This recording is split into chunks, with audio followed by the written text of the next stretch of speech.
untuk kita semua. Pace e bene. Hari ini kita mau melihat tentang rahmat jubileum Fransiskus dari Assisi ini, yang secara khusus tahun ini adalah tahun jubileum itu.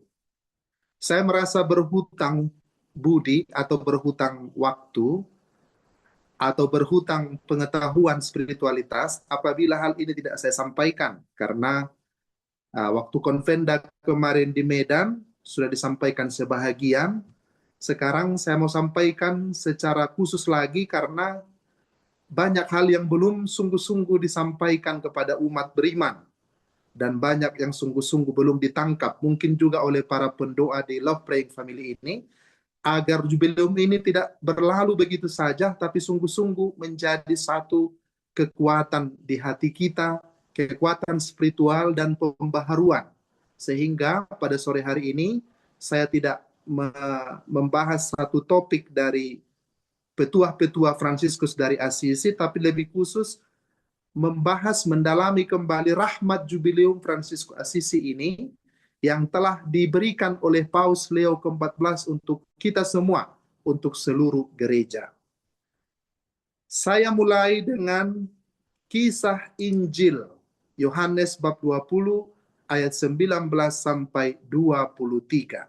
Ini adalah kisah kebangkitan di mana Yesus Kristus menampakkan diri kepada para murid di dalam suatu tempat, ruangan yang terkunci, tetapi Yesus bisa datang ke tengah-tengah mereka. Yohanes bab 20 ayat 19 sampai 23.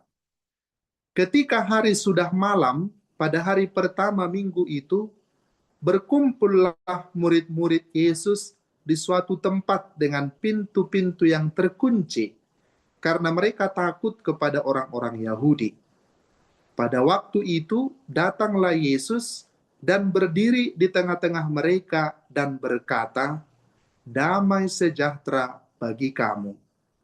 Dan sesudah berkata demikian, ia menunjukkan tangannya dan lambungnya kepada mereka.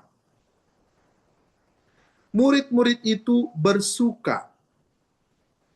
Murid-murid itu bersuka cita ketika mereka melihat Tuhan. Maka kata Yesus sekali lagi, "Damai sejahtera bagi kamu. Sama seperti Bapa mengutus aku, demikian juga sekarang aku mengutus kamu." Dan sesudah berkata demikian, ia menghembusi mereka dan berkata, "Terimalah Roh Kudus. Jikalau kamu mengampuni dosa orang, dosanya diampuni.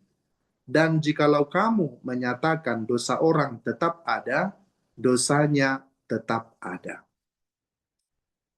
Saudara-saudariku yang terkasih, Bapak Ibu, teks Injil ini adalah teks Injil kebangkitan, di mana Yesus Kristus yang telah bangkit memberikan kuasa, menghembusi para rasul dengan Roh Kudus, dan memberikan mereka kuasa untuk pengampunan dosa. Jikalau para rasul mengampuni dosa orang, dosanya diampuni.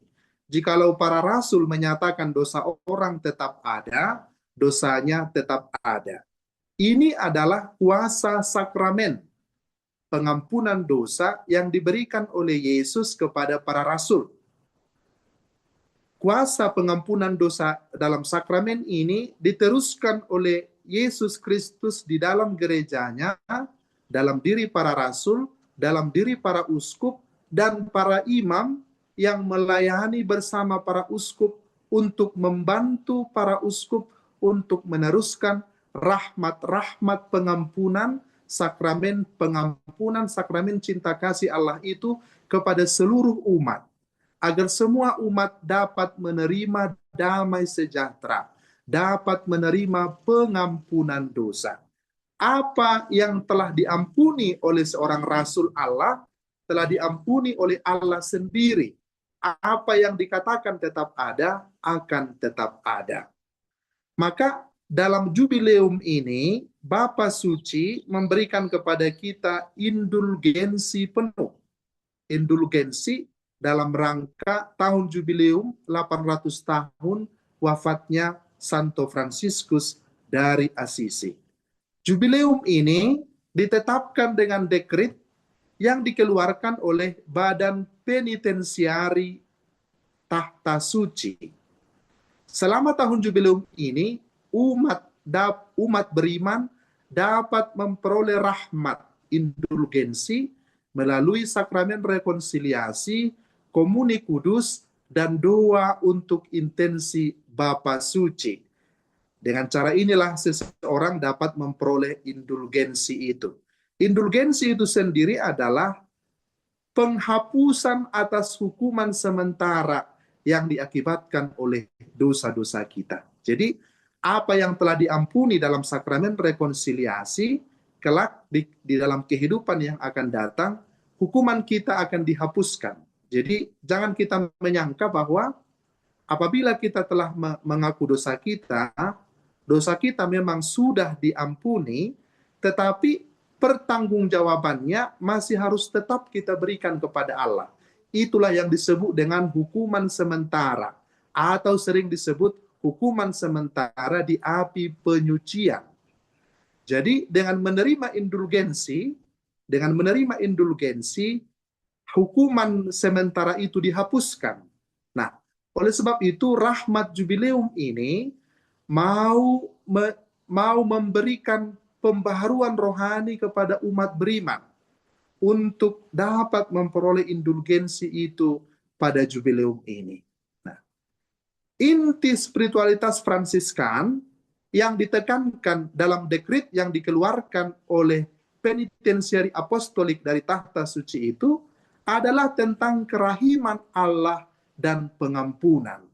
Inti spiritualitas Fransiskan yang ditekankan dalam dekret itu mau menunjukkan kepada umat beriman tentang kedalaman kerahiman Allah dan pengampunan. Yang sangat jelas dalam ajaran Santo Fransiskus tentang belas kasih Allah. Sebagaimana itu tercermin di dalam suratnya kepada seorang minister. Hal ini sudah pernah kita baca, kita renungkan di dalam salah satu pertemuan kita. Semangat Injil tentang pengampunan tanpa batas. Seorang murid bertanya kepada Yesus, Tuhan, berapa kalikah aku harus mengampuni saudaraku apabila dia berdosa? Apakah sampai 7 kali? Itu ditanya oleh Petrus. Tetapi Yesus menjawab, bukan sampai 7 kali, melainkan sampai 70 kali 7 kali. Artinya tidak terbatas. Pengampunan dosa itu tidak terbatas. Maka kita sendiri kepada para saudara kita tidak memiliki batas untuk memberikan pengampunan. Allah sendiri yang kita kenal sebagai Maha Rahim, Maha Pengampun, adalah lebih luas, lebih kaya, lebih dalam cintanya kepada kita. Maka bila kita memohon pengampunan dari Allah itu sendiri, Dia serta-merta akan memberikan pengampunan itu dengan penuh kasih kepada kita. Ajaran Santo Fransiskus Assisi tentang belas kasih ini sangat jelas tercermin di dalam surat-suratnya, di dalam peraturan hidupnya, dan dalam kehidupan-kehidupan sehari-hari oleh para saudara Dina pertama. Mereka sangat menunjukkan cinta kasih yang penuh dengan belas kasihan itu. Umat beriman pada tahun jubileum ini diajak oleh Paus Leo ke-14, diundang semua kita, tidak terkecuali, entah kita umat beriman, entah kita seorang religius, tidak terkecuali kita diundang untuk menjadikan Fransiskus sebagai contoh dalam mengikuti Kristus. Umat beriman diundang untuk menjadikan Fransiskus sebagai contoh dalam mengikuti Kristus, sebagai teladan kemiskinan, teladan kerendahan hati, teladan persaudaraan, dan damai. Kita melihat bagaimana hal ini diberikan tekanan kepada kita. Ada pernah orang bertanya, Pastor, mengapa ada orang kudus itu diperingati secara wajib? Mengapa ada yang diperingati secara fakultatif? Bukan berarti kekudusan orang kudus itu berbeda-beda. Bukan. Tetapi pengaruhnya sesuai dengan pengaruhnya kepada kehidupan menggereja. Ada orang kudus tertentu diperingati secara nasional atau secara lokal. Ada orang kudus yang diperingati secara universal. Nah, mengapa Fransiskus Assisi diperingati secara universal, bahkan dijadikan sebagai tahun jubileumnya ini dipersembahkan untuk semua umat beriman? Karena pengaruh pembaharuan yang ada di dalam diri Fransiskus itu sangat mempengaruhi kehidupan gereja, mulai dari dia memulai gerakan persaudaraannya di abad ke-12 atau di abad ke-13, dan hal itu sangat mempengaruhi spiritualitas Injili dalam kehidupan gereja. Oleh sebab itu, Paus Leo ke-14 mengajak semua umat beriman untuk kembali meneladani semangat kerendahan hati, semangat persaudaraan, semangat damai, teladan kemiskinan, kerendahan hati yang telah dihidupi oleh Fransiskus Assisi agar kembali hidup untuk membaharui gereja secara universal. Sebagaimana ditunjukkan oleh Fransiskus, semua kita harus berusaha menjadikan Kristus itu kembali hidup di dalam diri kita.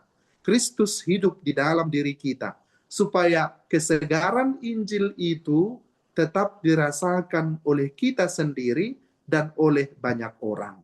Agar Injil itu tetap segar, pesan-pesan Injil itu tetap segar, sebagaimana apa yang telah dihidupi dan bagaimana Fransiskus Assisi telah menghidupinya.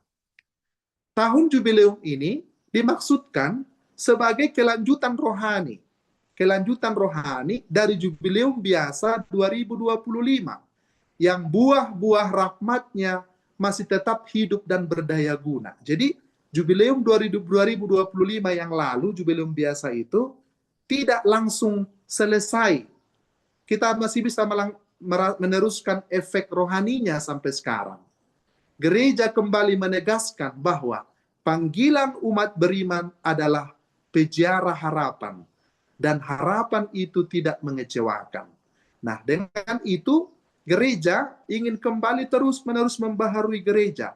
Gereja mengajak semua umat supaya seperti Santo Fransiskus dari Assisi bertumbuh dalam kekudusan, bertumbuh dalam sukacita Injili, dan terus mengalami pembaharuan hidup Kristiani. Terus-menerus memiliki pembaharuan hidup Kristiani. Oleh sebab itu, jubileum ini dikatakan sebagai kelanjutan dari jubileum biasa 2025 agar rahmat pembaharuan itu masih terus dirasakan, masih terus diupdate oleh umat beriman agar kita dapat bertumbuh dalam kekudusan, bersukacita, dan juga terus membaharui kehidupan kita sebagai umat Kristen. Maka rahmat indulgensi juga diberikan kepada kita. Nah, penetapan tahun Santo Fransiskus ini menjadi puncak dari rangkaian peringatan-peringatan Fransiskan dalam beberapa tahun terakhir ini. Tahun 1223, kita memperingati 800 tahun mulainya Kandang Natal. Kandang Natal dimulai tahun 1223 dan menjadi tradisi bagi seluruh gereja membuat Kandang Natal. Dimulai tahun 1223 oleh Fransiskus di Greccio. Kemudian kita mengenangkan tahun 2025 yang lalu juga adalah Kidung Saudara Matahari, Kidung Makhluk Ciptaan, 1224. Kemudian 1225 Kidung Saudara Matahari, kemudian 1224 kita mengenangkan Stigmata, di mana kita menerima perayaan untuk mengenang 800 tahun Stigmata Santo Fransiskus di Gunung Laverna. Dan semua perayaan itu berpuncak pada tahun ini, 2026, yakni sebagai saat istimewa di mana Bapak Fransiskus dari Assisi menghadap saudari maut. Dia bertransitus kembali kepada Allah, bertransitus sebagai seorang yang telah memenangkan kehidupan dan memperoleh rahmat kehidupan yang kekal. Kita melihat dalam sejarah Santo Fransiskus tampil sebagai terang di tengah zaman yang ditandai oleh konflik, kemerosotan moral, dan semangat religius yang keliru. Fransiskus tampil sebagai terang di tengah zaman yang pada saat itu banyak konflik, ada kemerosotan moral, dan semangat religius yang keliru. Maka dengan memilih hidup miskin dan rendah hati, Fransiskus menjadi seorang alter Kristus, artinya Kristus yang lain, yang menghadirkan secara nyata dan menegaskan iman gereja. Fransiskus menegaskan iman gereja bahwa tidak ada nama lain di bawah kolong langit yang diberikan kepada manusia selain kepada Yesus Kristus. Kisah Para Rasul bab 4 ayat 12. Secara khusus, dekret itu juga mau menegaskan kepada kita tentang dunia masa kini yang tidak jauh berbeda dari zaman Santo Fransiskus. Kita melihat kasih Kristiani melemah, kepedulian memudar, perdamaian terasa semakin rapuh, perang masih belum berhenti. Maka teladan Santo Fransiskus dari Assisi itu dihadirkan kembali sebagai panggilan untuk membentuk diri kita seturut Kristus dan menjadi pembawa damai. Sebagaimana sabda Tuhan sendiri, berbahagialah orang yang membawa damai, karena mereka akan disebut anak-anak Allah. Jadi kita di tahun jubileum ini mencoba merenungkan bagaimana supaya kita juga sanggup menjadi pembawa damai. Membawa damai kepada semua orang, karena itulah yang diinginkan oleh Yesus dari kita. Dan setiap orang yang membawa damai akan disebut anak-anak Allah. Saudara-saudariku yang terkasih, secara khusus menerima rahmat indulgensi, rahmat pengampunan ini dimulai dari tradisi historis atas indulgensi porciuncula. Ada landasan historisnya, landasan rohaninya, pemberian indulgensi penuh dalam tahun Santo Fransiskus ini. Tradisi ini berakar pada hak istimewa yang dianugerahkan oleh Paus Honorius ketiga kepada Santo Fransiskus sebagai tanda kemurahan Allah yang terbuka bagi siapapun yang mau bertobat dengan tulus. Maka saya mau menceritakan kepada kita kisah indulgensi itu yang diterima oleh Santo Fransiskus dari Paus Honorius. Begini ceritanya. Ada asal-usul dari indulgensi ini. Ada kisah tradisional tentang Fransiskus yang mengalami sebuah pengalaman mistik, berjumpa dan berdialog dengan Yesus Kristus di gereja Santa Maria Porciuncula. Ini ada gambarnya di sini, kita lihat. Itu adalah gereja kecil. Di situ Santo Fransiskus pada tahun 1216 mengalami penampakan. Ya, penampakan. Yesus sendiri melihat Yesus Kristus didampingi oleh Bunda Maria serta barisan para malaikat yang turun naik mengelilingi gereja Porciuncula itu. Maka gereja Porciuncula sering disebut gereja Santa Maria dari Ratu para Malaikat, dari para malaikat. Nah, dipenuhi dengan rasa takjub, Santo Fransiskus merendahkan diri sampai ke tanah dan menyembahnya. Dan Yesus berkata kepada Santo Fransiskus, Fransiskus, engkau sangat giat bekerja untuk keselamatan jiwa-jiwa. Mintalah padaku apa yang engkau inginkan demi keselamatan jiwa mereka. Dengan penuh keberanian, Fransiskus berkata, Bapa yang Maha Kudus, sekalipun aku adalah pendosa yang malang, aku mohon kepadamu, agar semua pendosa yang mengunjungi gereja Porciuncula ini dan mengakui segala dosanya dengan penyesalan yang tulus, kiranya menerima pengampunan dan penghapusan semua dosanya. Dan aku memohon kepada Maria Bundamu, menjadi pengantara anugerah pengampunan ini. Dan Yesus menjawab Santo Fransiskus, apa yang engkau minta, Saudara Fransiskus, sungguh sesuatu yang sangat agung. Tetapi engkau pantas untuk menerima yang lebih agung lagi. Jadi aku akan mengabulkan permohonanmu. Maka pergilah ke wakilku di atas bumi, Bapa Suci Paus, yang telah diberi kuasa untuk mengikat dan melepaskan, dan atas namaku mintalah indulgensi yang telah aku anugerahkan kepadamu. Kemudian pada waktu itu Fransiskus pergi ke Paus Honorius ketiga, yang saat itu sedang berada di Perugia, tidak begitu jauh dari kota Assisi. Di hadapan Paus, Fransiskus menceritakan penampakan tersebut dan memohon indulgensi kepada Paus dan para kardinal.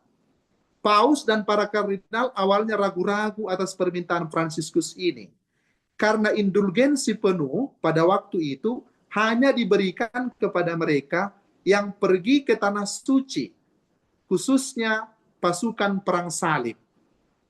Namun, karena keyakinan Fransiskus bahwa indulgensi ini berasal dari Kristus sendiri, Paus akhirnya mengabulkan permohonan dari Fransiskus dari Assisi. Kemudian Paus bertanya kembali, untuk berapa tahun indulgensi ini? Fransiskus menjawab, Bapak Suci, saya tidak bertanya tahun, tetapi jiwa. Paus bertanya, mengapa engkau tidak menginginkan surat indulgensi? Jawab Fransiskus, Bapak Suci, bagiku perkataan Anda sudah cukup. Jika indulgensi ini adalah karya Allah, Dia akan mewujudkan sendiri karyanya. Saya tidak memerlukan surat apapun. Suratnya adalah Santa Perawan Maria yang tersuci. Kristus adalah notarisnya dan para malaikat adalah saksinya. Nah, beberapa hari kemudian, beberapa hari sesudah itu bersama dengan para uskup di wilayah Umbria itu, seluruh umat berkumpul di gereja Porciuncula. Dan kemudian Fransiskus memaklumkan indulgensi itu, pengampunan yang agung itu, pada 2 Agustus 1216. Pada saat itu diumumkan dan digaungkan kepada seluruh umat. Fransiskus berkata, saudara-saudaraku, aku ingin mengirim kamu sekalian ke surga.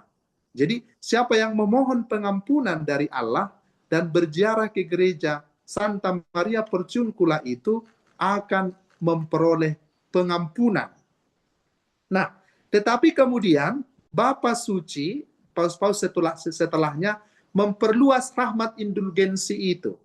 Tidak hanya bagi orang yang datang berziarah ke Assisi atau ke Porciuncula, tapi memperluas rahmat pengampunan indulgensi itu kepada semua gereja-gereja Fransiskan di seluruh dunia yang datang mengadakan pertobatan dengan sungguh-sungguh pada tanggal 2 Agustus, sehingga disebut sebagai indulgensi Porciuncula. Setiap 2 Agustus dibuat sebagai indulgensi Porciuncula. Tetapi dalam rahmat jubileum ini tidak terbatas hanya pada tanggal 2 Agustus itu diberikan sepanjang tahun ini. Maka tetapi bila ingin mengenangkan tanggal yang khusus itu, mari kita ingat tanggal 2 Agustus sebagai indulgensi Porciuncula. Pergilah ke gereja Fransiskan yang ditentukan untuk tempat berziarah, mintalah pengakuan dosa, menerima komuni dan sebagainya, sehingga saudara dan saudariku semuanya dapat memperoleh indulgensi itu untuk pengampunan dosa-dosa kita. Nah, melalui dekret itu, penitensiari apostolik menganugerahkan indulgensi penuh dengan syarat-syarat yang lazim, yakni pengakuan dosa, penerimaan komuni, dan mendoakan intensi Bapa Suci.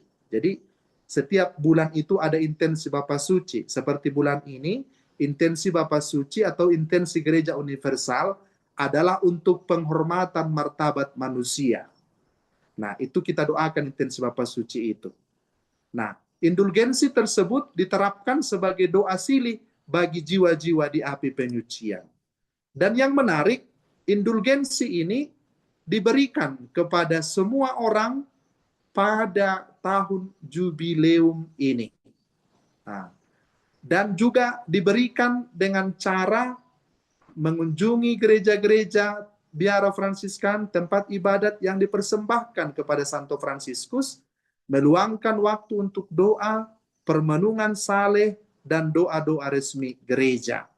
Nah, itu syarat-syaratnya. Syarat-syaratnya tadi ada pengakuan dosa sakramental, mengikuti misa kudus dan menerima komuni kudus, ziarah ke gereja Fransiskan atau tempat yang didedikasikan bagi Santo Fransiskus, mendaraskan syahadat aku percaya, mendaraskan doa Bapa kami, berdoa bagi intensi Bapa suci.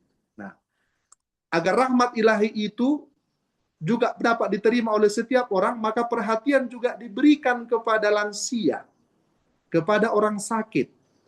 Karena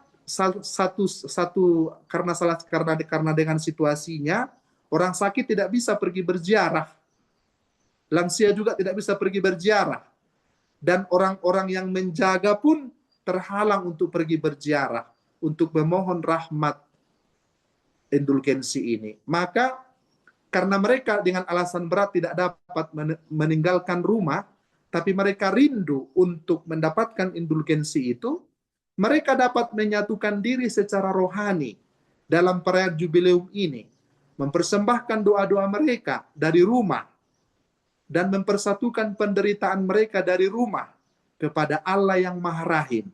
Mereka tetap dapat memperoleh indulgensi penuh. Jadi jangan takut. Wartakan juga kepada saudara-saudara kita yang sakit, mungkin keluarga kita yang lansia, yang tidak dapat pergi berziarah. Di rumah mereka bisa berdoa dengan wujud-wujud Sri Paus, mendoakan tadi yang sudah ada syarat-syaratnya itu, dan apabila ada komuni orang sakit mungkin semakin baik, kita meminta kepada imam yang dekat untuk memberikan komuni orang sakit datang ke rumah kita.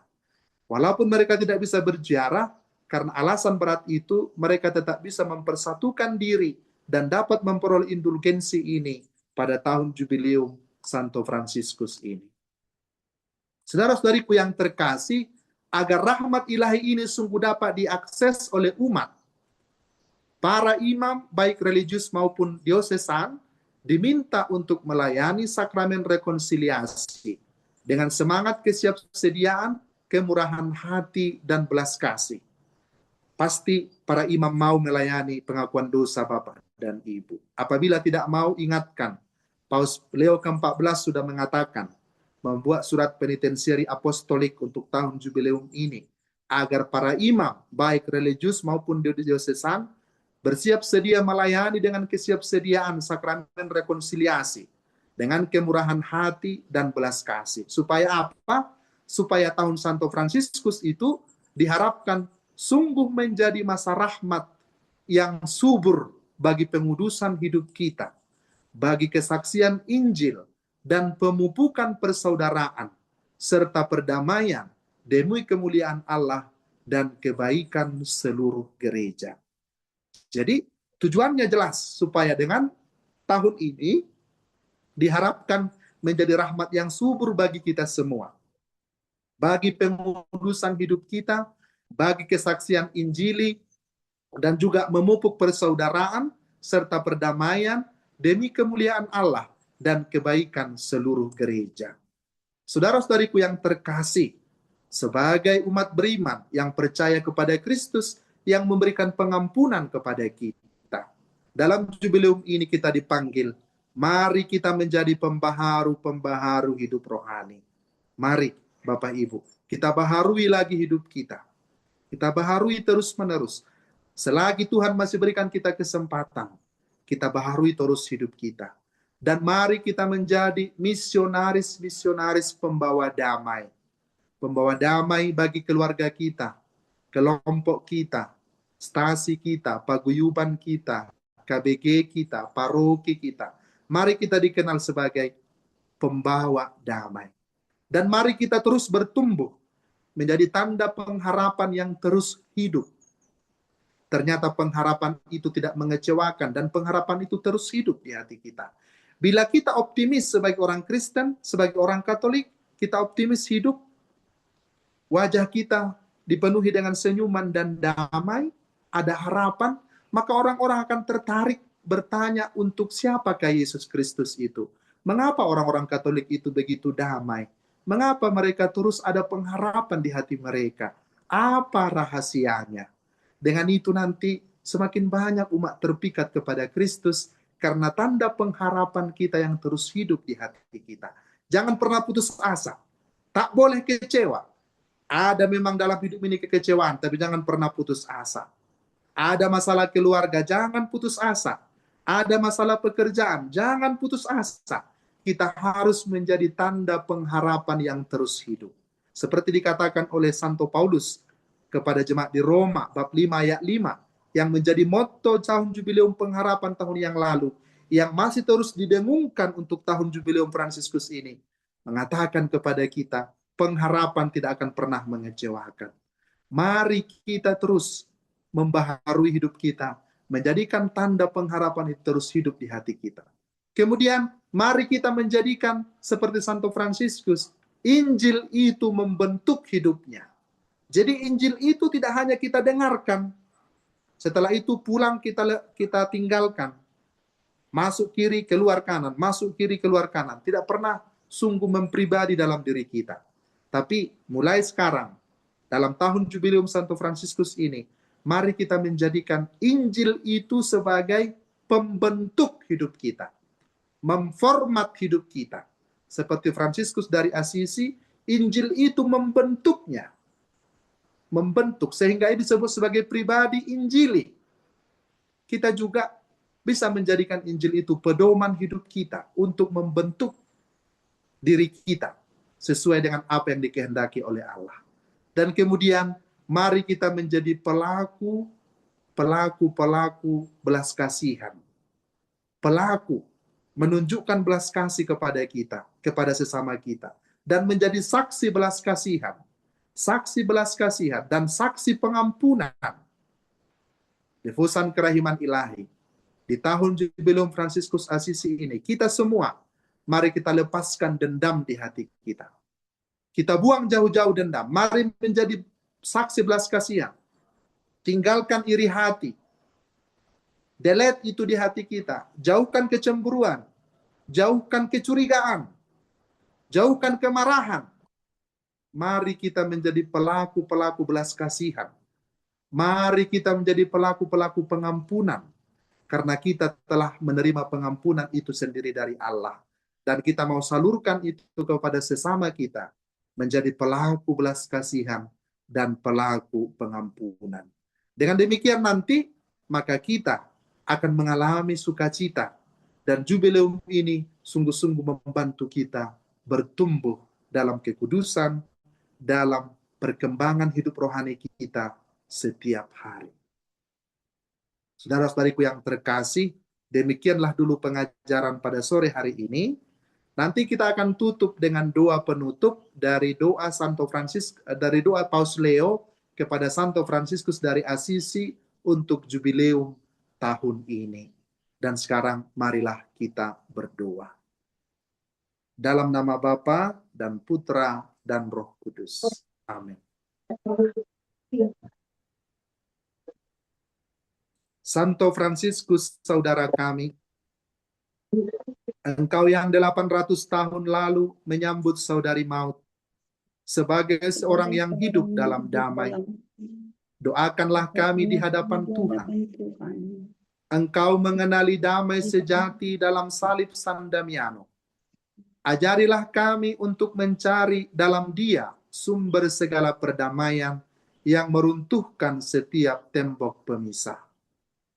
Engkau yang tanpa senjata melintasi garis-garis perang dan kesalahpahaman, anugerahkanlah kepada kami keberanian untuk membangun jembatan di mana dunia mendirikan batas-batas pemisah. Di tengah konflik dan perpecahan ini, doakanlah kami agar kami dapat menjadi pembawa damai, hidup tanpa senjata, dan menjadi saksi-saksi perdamaian yang berasal dari Kristus. Amin. Salam Maria, penuh rahmat, Tuhan sertamu. Terpujilah engkau di antara wanita, dan terpujilah buah tubuhmu, Yesus. Santa Maria, Bunda Allah, Doakanlah Doakanlah kami kami yang berdosa berdosa ini, ini, sekarang sekarang dan dan waktu kami waktu kami mati. mati. Amin. Amin.